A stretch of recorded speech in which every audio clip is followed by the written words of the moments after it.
Not a bad new intro, is it? No, I don't think it's a bad intro. What's going on, my friends, followers, and family?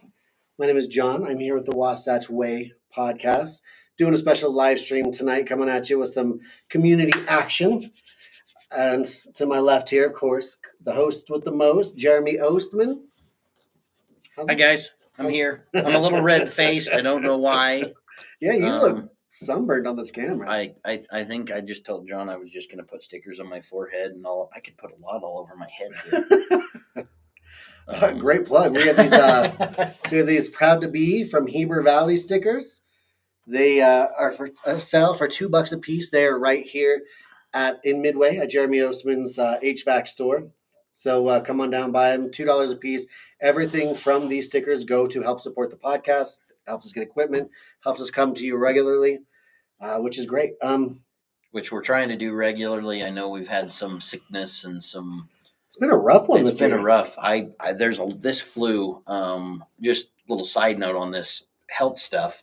My family lives in San Antonio. In their son's school, they had 300 kids out one day for being sick. 300 students were not in school because of the flu.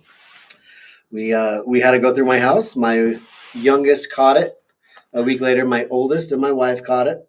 And I'm still, luckily, the last man standing, which doesn't happen very often because I usually have a really poor immune system. I'll smash on him. My brother-in-law came from San Antonio, and his son is staying with us, living with us, and working for me.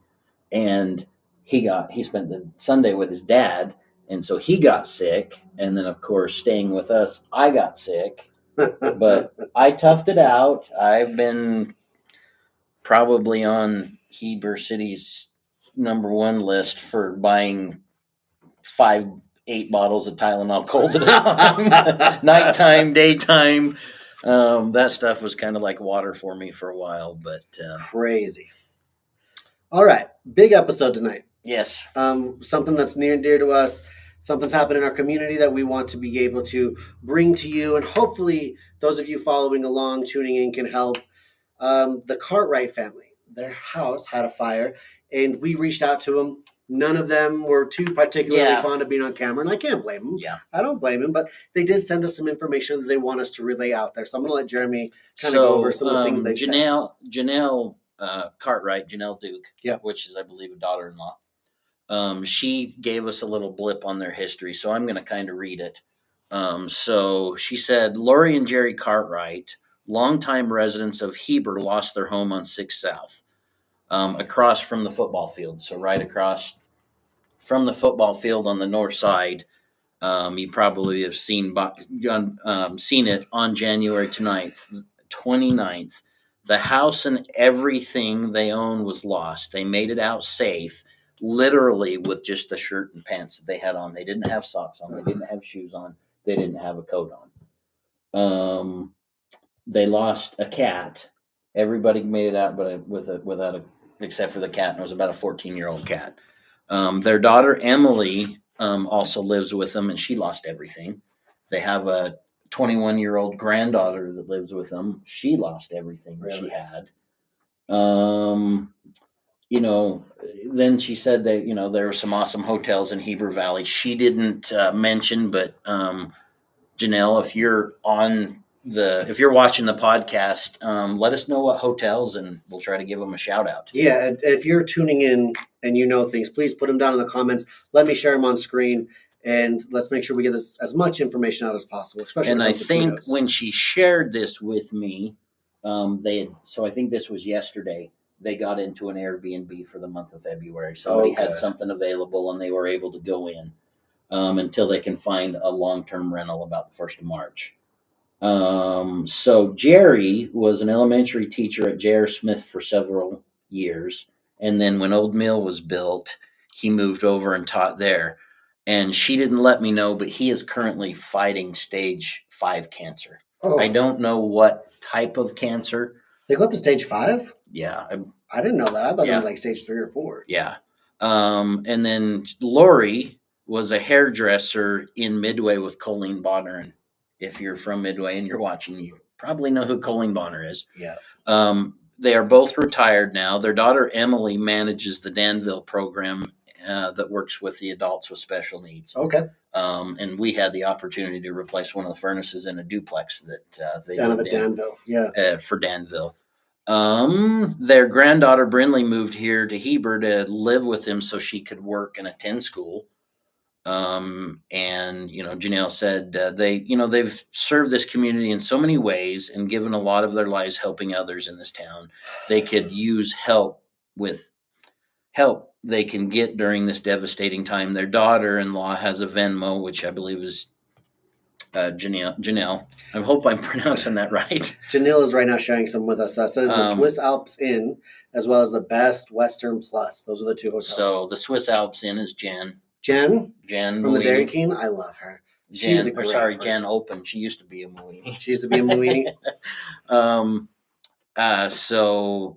Swiss Alps Inn and Best Western. Thank you to those hotels for sure. Good shout out. We're going to share it later. We've got Janelle's Venmo. And she said some people have been saying that, they weren't able to use the Venmo. Let me get down, scroll down here. Answered it. She gave us the 4-digit number. So the 4 digits you need to use when you use Venmo, it says verify this person. Let's hear it pop up the Venmo right now. I'm getting it on screen here. So at Janelle-Cartwright, there's a spelling right there. And don't feel rushed. I'm going to leave it up on the screen for a minute here. Jeremy, go ahead and share the 4 digits. And so the 4-digit number is 3087. One more time. 3087.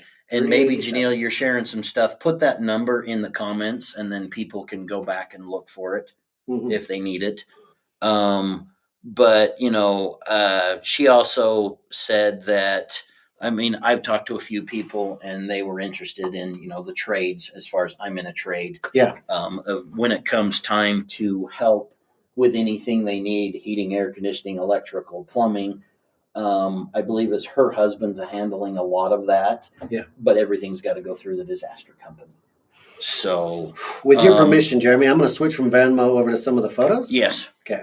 So you saw the photos. Those are the Facebook photos that she posted. These are the ones that you've seen that she's posted. And you'll look here.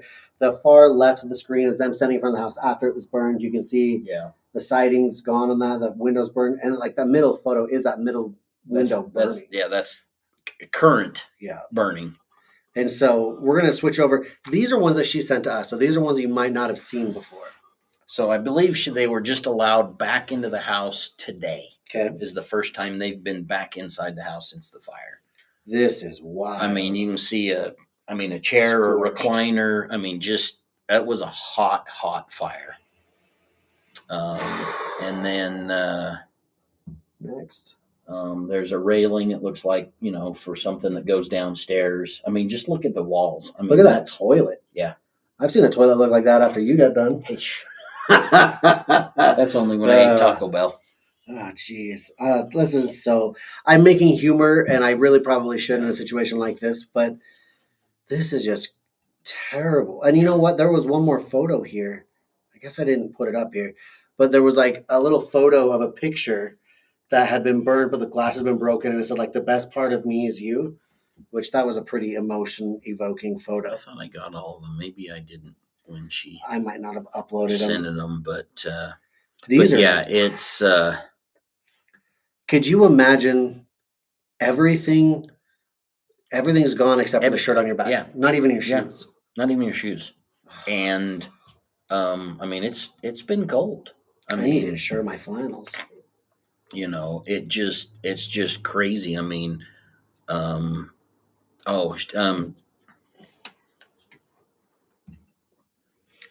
just made a comment, said, thank you guys so much. This means a lot. Janelle, we appreciate the fact that you trusted us to be a vessel, to be a source, to be able to share this. Thank you for the photos. Thank you for the opportunity to talk about this, because part of the reason we wanted to start the Wasatch Way, and we say this every episode, the main reason for doing this is to become a part of the community and try to give back. To us, it's very important to keep this small town feel. And that's what we're trying to do is you're a member of the community. You've given back so much. let us try to help find more people to give back to you. One more thing that we want to share as well. They have a meal train going right now for them, and we're going to share it on there, or I guess it's being shared now. It's on screen now. It's on screen now. But there's several days that are still open. So if you want to sign up to provide a meal, this is a way that you can do it. I mean, there's a few spots open, but there's a lot of people that have, donated. I mean, it's even the simple things. If you go to the grocery store and, snacks or fruits or vegetables, imagine you have nothing and then all of a sudden you're in a Airbnb. Yep. And yeah, they're also on here. These gift cards, you can buy like a DoorDash gift card or things like that, which I'm sure that helps tremendously as well. And so I'm going to take this link and I'm going to share it, hopefully in the comments. I haven't tried this yet. Let's go ahead and post this in the comments. There's the link to the, can't post to some channels. Well, let's see where it goes. So I'm going to post where I can with this link. Yeah. So he's posting it on our Ostman's Heating and Air the Wasatch page, Way. The Wasatch Way. Anywhere else we can share it. If you see it on our stuff, share it. Let's get it out there. This is, we don't only want to share devastating stuff, but it's people in need. Yeah. But we wish him all the best. We hope Jerry is doing well. She shared what cancer he had, is prostate cancer. Bummer. And stuff. So, I'm kind of at a loss of words. That's pretty hard for me to be a loss of, for words. But, and Janelle, I know you're out there listening. You've been commenting. Is there anything else that you can think of besides sending a Venmo, besides sending meal train? Is there anything more that the community can do to help? I think she mentioned in there, if you have, some clothes, it doesn't have to be brand new clothes, just cleaning out your closet. If there's, pants, shirts, socks, just any of the basic necessities. And, I look at the house, walking out of the house, what would you consider basic necessities? I look in my house and say, I've got some luxuries in there, but dishes, forks, paper plates, paper cups, toilet paper. I was going to say toilet paper. The $1 million eggs that are out there now. Oh, my heavens, that's wild, isn't it? Just basic stuff. If there's, food, something that they can use. Janelle says to give a shout out to the amazing community that's always been there for them. Yeah. Awesome. And that's what, we talk about it, we harp on it a lot, but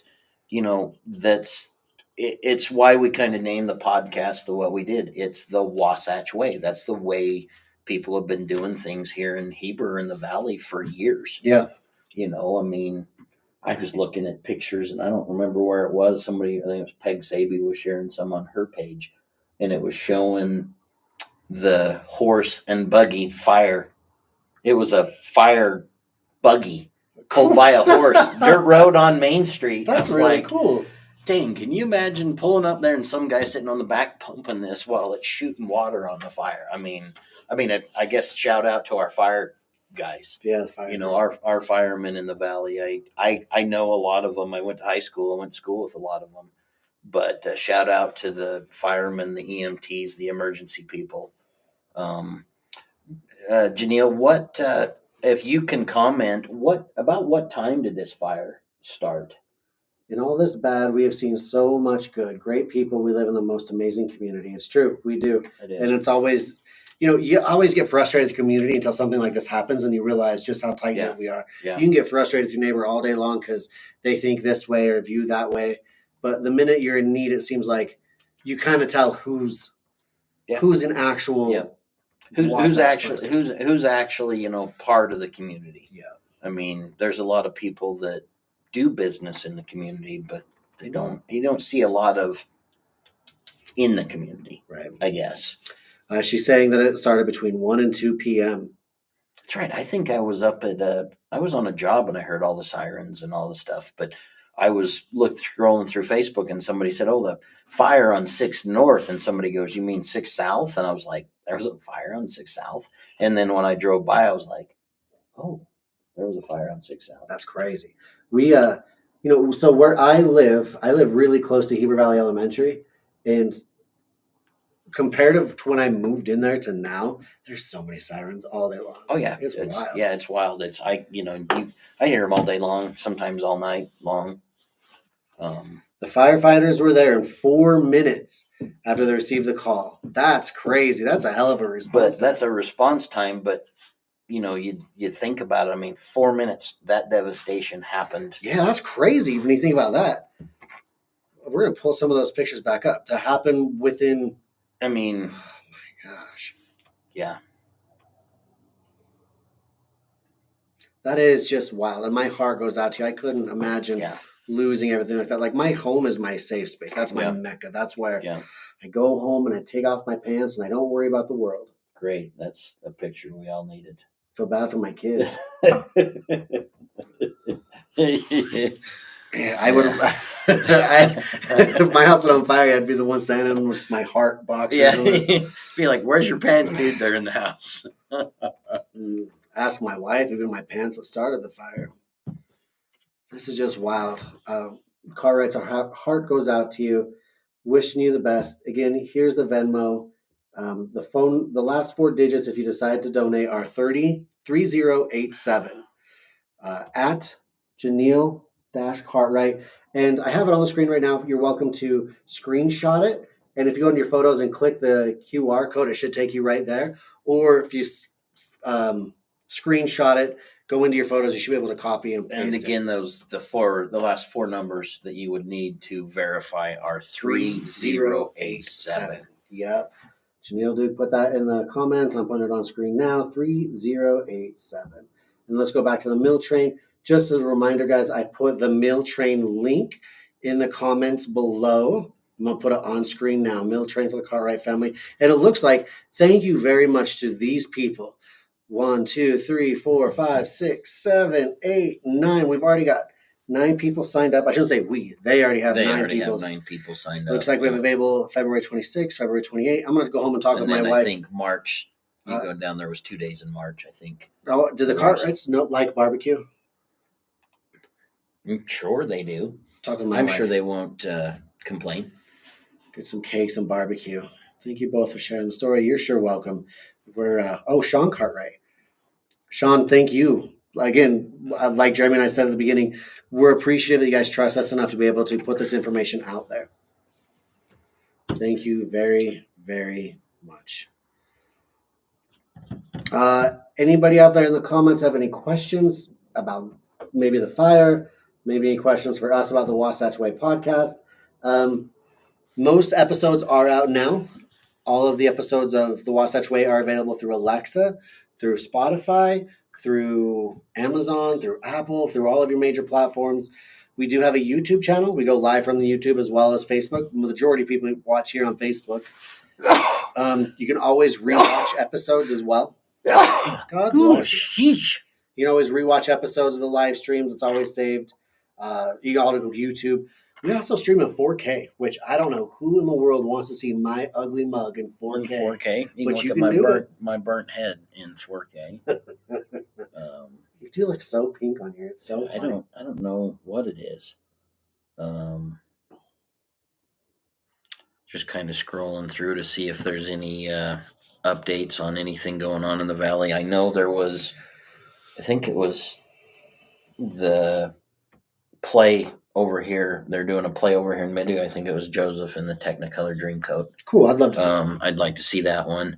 Not that I'm trying to share bad news, but in the valley, James Bessendorfer. This was my elementary school principal, Mr. B.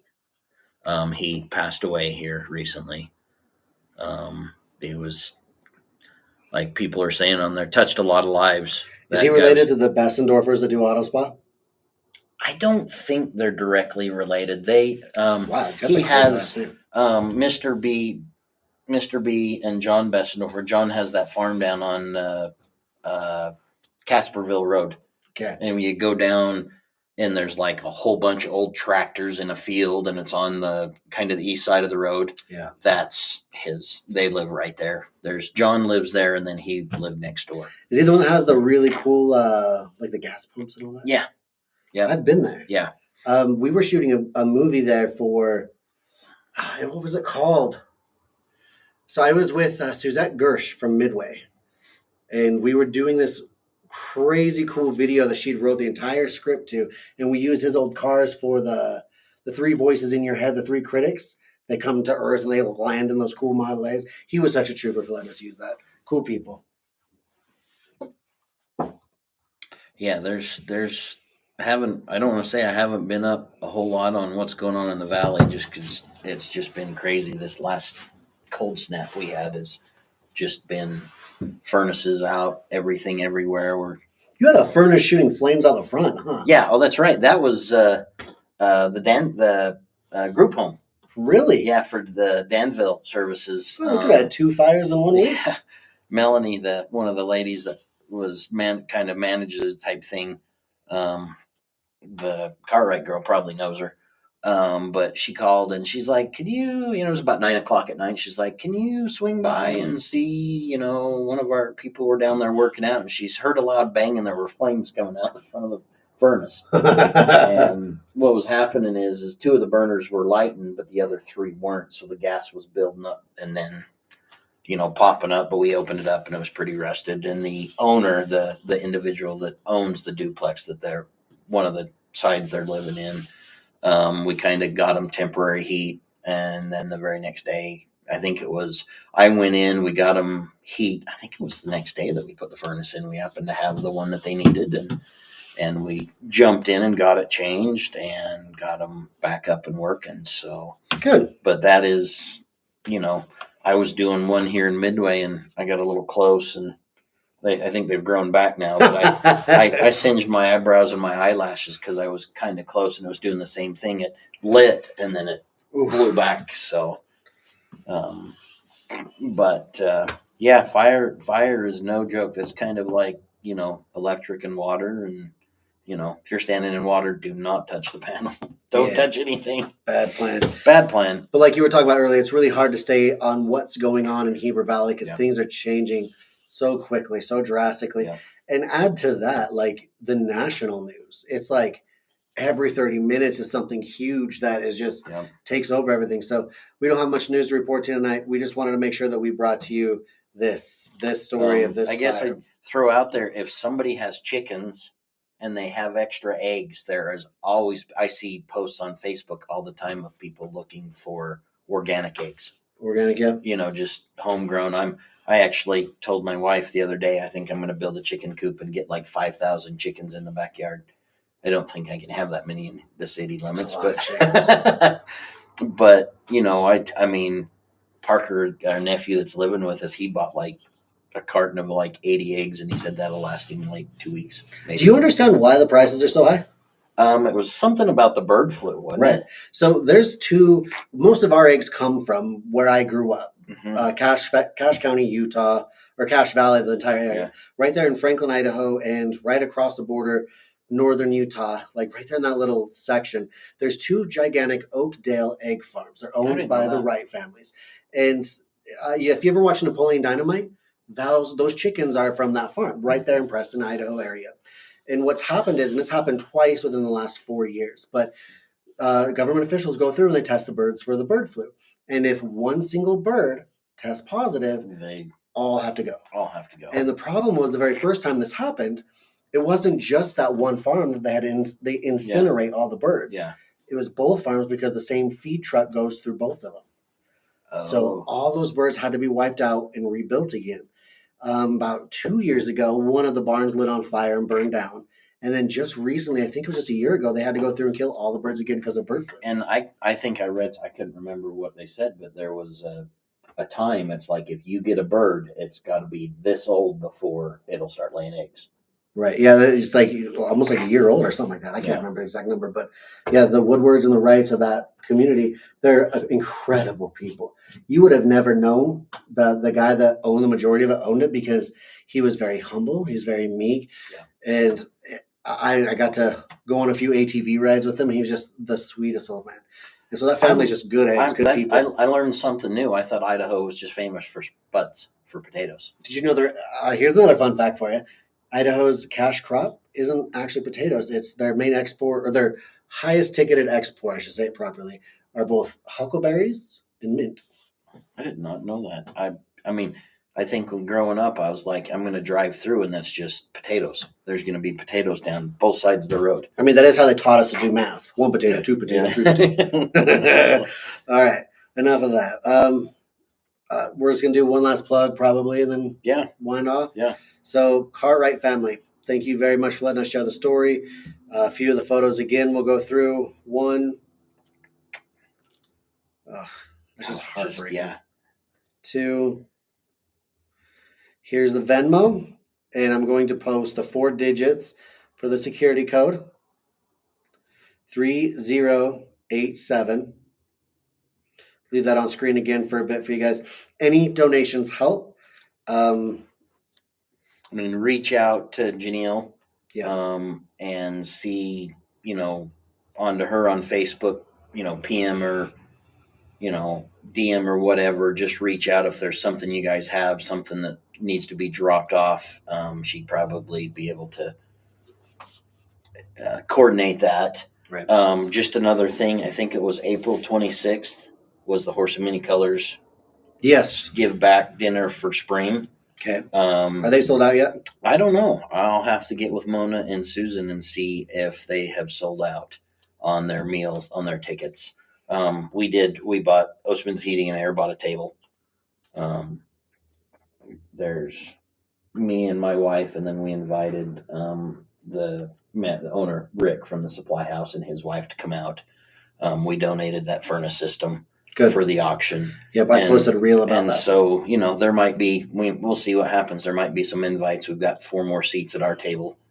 That it's a table of 8. And, I've gone the last 2 or 3 years, and, it's been like prime rib and chicken. A table is $350 for 8 people. Okay. Excuse me, let me spit all over. $350 for 8 people at a table. Where could you get a prime rib and chicken dinner for 8 people for $350? I'm not quick at math, but it seems like a really good deal. It's a really good deal, And whoever's cooking has definitely got to be doing a good job. And then what was his name? Dennis? Who was the first guy that was cooking the prime rib? It was Rob, and he did a phenomenal job. He's since retired, and I think moved down to where it's a little warmer. Of course, I don't think St. George is any warmer right now. But phenomenal job that he did, and for the Horse of Many Colors, Mo and Devin did that prime rib dinner at the Hub, and I wanted to go do that, but I think we were out of town. But yeah, the Horse of Many Colors banquet. If you want to go, get a hold of them on the website. I think there's a website you can go to, or their Facebook page, and there's a link on their Facebook page where you can. Go in and see purchase a table. Popped up here really quick. We're gonna go down here, share screen. A Horse of Many Colors. So right there, you got Susan Cummings on the left, and I'm not sure of the other ladies, but Mona Webb is who we talked to. Yeah, we talked to. We had them on. Mona's in the center right there. Yeah. And they asked what night of the rodeo do they want it to be lavender night? I thought it was Saturday. Was it the last night? We got to find out. They've also invited us to go do some special broadcasting with them. We're going to try and do some lives right there from their tent at the Horse of Many Colors. I'm so stinking excited about that. I know. And that's something we're going to try and work on as time goes on, as we really, really, really, really, really would like to do more lives from locations, live on locations at a business, at a an event. But let's do this. Let's see if I can get to where you do the love giving back dinner. Hey, that's us. Hey, who is that? Look at that ugly dude. Oh, that's you. Yeah. Love giving back dinner right here. My head wasn't that red in that shot. Well, I'm pretty good at editing. There we go. The love giving back dinner. That is like I said, it's pretty cool. It's a fun night. You get Brent Kelly in there doing the auctioning. Yeah. He's just I've been just there. a crazy dude. Ton of fun. Yeah, we need to. I'll have to reach out to McCarty. We need to get Ed or Brent and Jason and the boys in here to do a roundtable discussion on growing up in Midway and rodeo life. I concur. So, but all right, I think we're good. I'm good. Again, thank everybody for tuning in. If you can share, and I don't want to say it just has to be the Cartwrights. I mean, that is the focus of our podcast now. Today, but yes. If you know of anybody that is struggling with food, bills, anything like that, throw us, either on our page or our emails. Yeah, let me do the contact information down at the bottom. So right down there at the very bottom, the little annoying ticker that runs across, John at thewasatchway.com or Jeremy at thewasatchway.com. It's on my phone. I get a alert the minute somebody texts me. We have a website in the process of being built. Crazy excited about that.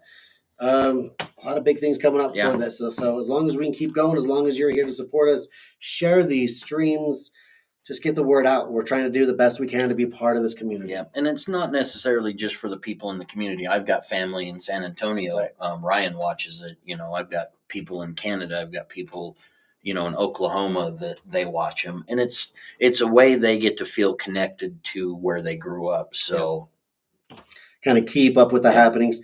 We need to have Tori back on. Kind of go over some of the big changes that. It's crazy. It's been less than a month, but everything's already changed again. Yeah, there's so much going on in the community. So many things that are, not great. I know it's maybe not on everybody's mind, but I believe I think it was either this week or this month the judge is going to rule on the Hebrew LDS temple. That's a big one. And the more that I thought about it, and I made a comment, the I don't know if it's my age that's getting it to me or if it's just I'm starting to get to the point where I'm just so frustrated. But I made a comment on the Ask Midway that it doesn't make sense to me that these people are fighting so hard against a temple, but they didn't fight at all against the multiple huge communities being built within here. They didn't fight against a lot of the things and the rezoning of downtown. I shouldn't be saying negative things about it, but it frustrates me to know that a lot of these buildings are going to get torn down and high-density housing are going to get built. Right downtown Heber, it's going to change the face of Heber. And it doesn't make sense to me. Why are you fighting against the one thing? And I get it. Like, everybody moved here, and it's like, well, do they really need temples everywhere? Like, you don't move to Amish country and complain when they raise a barn. Yeah. Like when they put a barn that blocks your view or, yeah. I mean, and I guess you throw it on the other way. The Amish people don't complain when you build a house across the street and have lights on because they don't have electricity and they don't use electricity. Or they might complain, but we don't see it on Facebook. Yeah, we don't see it on Facebook. We don't see it on Ask Heber. But yeah, that was something. And then I was going to say, it's one of the Facebook posts that Rachel Kaler put on, I guess, the overlay zone that they're talking about for, being able to put duplexes on smaller lots rather than bigger lots and stuff, which, I get it. I mean, like I said, I was very against doing high density housing on First West or First East. Right. Until I talked to Tori. Right. And she's a great one for that. There are people that don't want a yard, and I think that's crazy. Now that I own a home, I really don't want a yard either. Well, one of her biggest selling points to me is like when I very first met her and I are pretty well direct opposites when it comes to political ideology and the way community should be ran.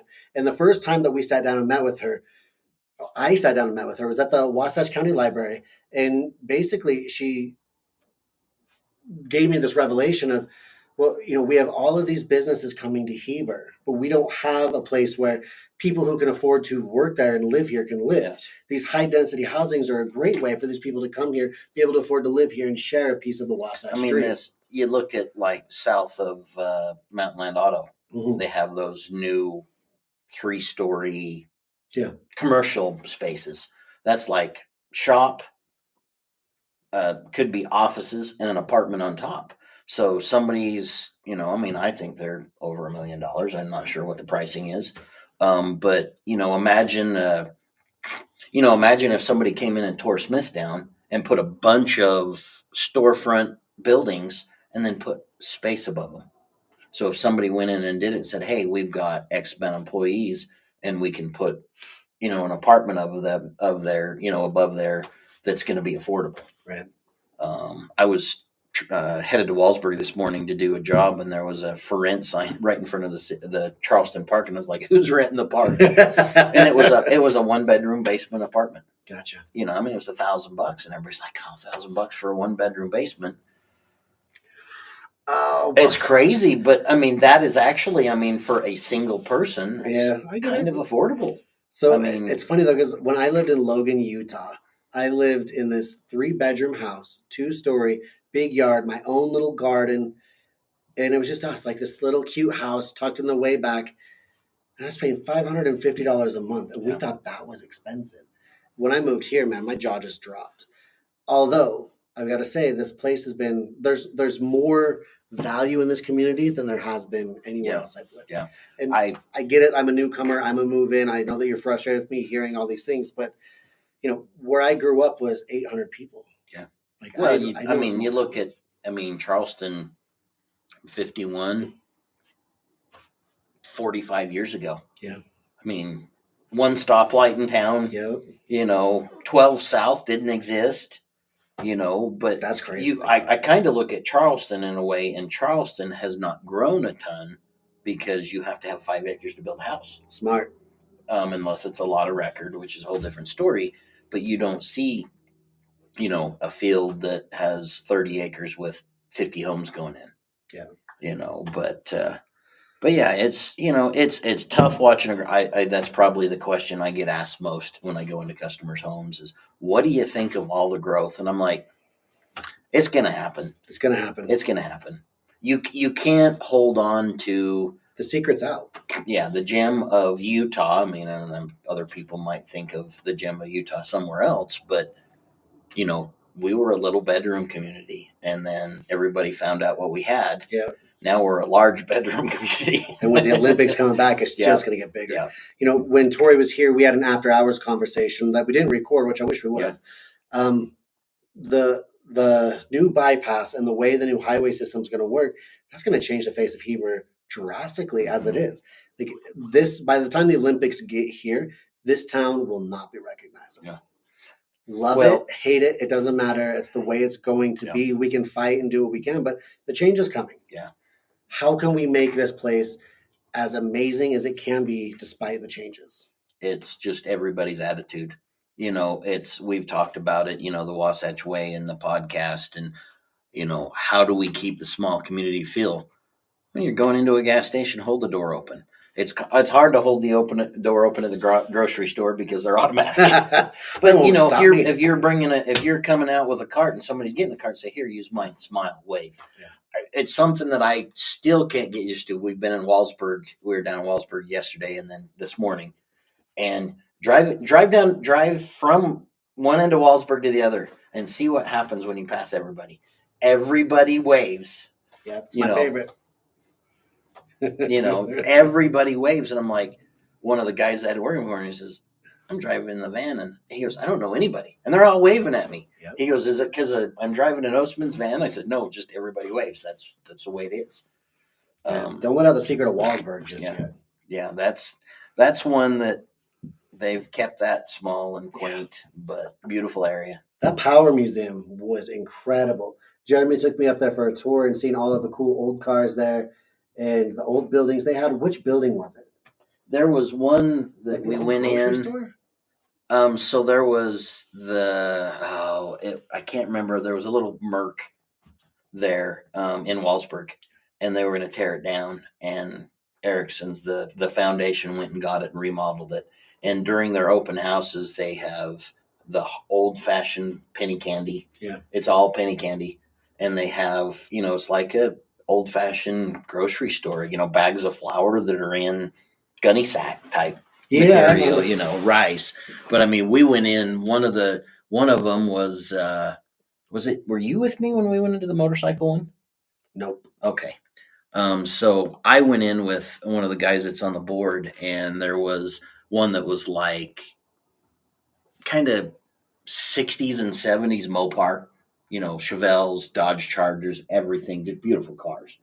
And then we walked into another one that was just above it, and this was like 20s and 30s Duesenbergs, like really? Mercedes.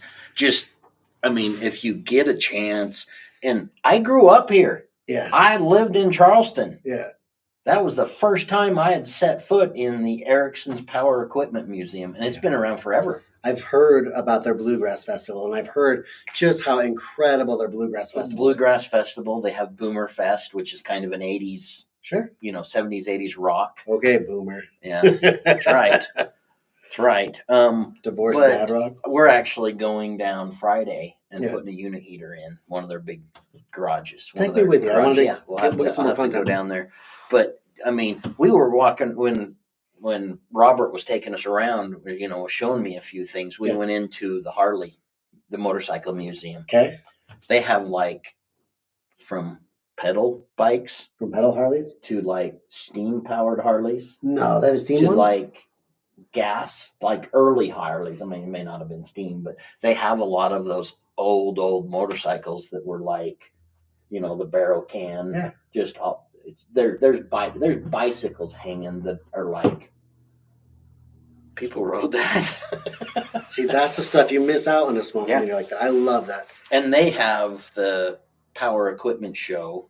Okay. About the same time the car show is here in Heber.